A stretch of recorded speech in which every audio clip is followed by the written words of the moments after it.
Enforcement directorate ഒരു notice അയച്ചാൽ ആ നോട്ടീസ് കൈപ്പറ്റിയാലും ഇല്ലെങ്കിലും അവരത് ഫോളോ ചെയ്യുകയും നോട്ടീസിൽ പറഞ്ഞിരിക്കുന്ന ആൾ എത്തിയില്ലെങ്കിൽ അയാളെ എവിടെ പോയാണെങ്കിലും അറസ്റ്റ് ചെയ്യുകയും ചെയ്യുന്നതാണ് ഇ ഡിയുടെ രീതി.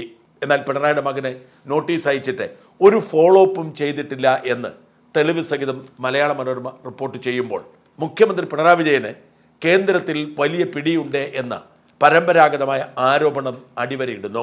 10 വർഷം മുമ്പ് പിണറായി വിജയൻ മുഖ്യമന്ത്രിയാകുന്നതിനു മുമ്പ് പിണറായിയെ സംരക്ഷിക്കാൻ വേണ്ടി പുറത്തിറങ്ങിയ ഒരു ഹൈക്കോടതി വിധിക്കെതിരെ അപ്പീലിന് പോയി CBI ഈ 10 വർഷമായിട്ടും ഈ കേസിൽ ഹാജരാവാതെ നീട്ടിക്കൊണ്ടുപോവുകയാണ്.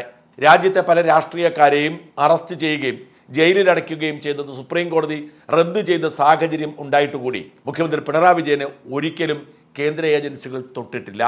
എന്നാൽ ഏജൻസികൾ മുഖ്യമന്ത്രിയുടെ വീട്ടുവളപ്പിൽ എത്തി മുഖ്യമന്ത്രിയുടെ മകനെയും മകളെയും ഒക്കെ പ്രതി ചേർക്കേണ്ട സാഹചര്യം വരെ എത്തി എന്ന് ഈ വിവരങ്ങൾ വ്യക്തമാക്കുമ്പോൾ ആരാണ്, ഏത് അദൃശ്യ ശക്തിയാണ് പിണറായി ഇപ്പോഴും സംരക്ഷിക്കുന്നത് എന്ന ചോദ്യത്തിന് ഉത്തരമാകും.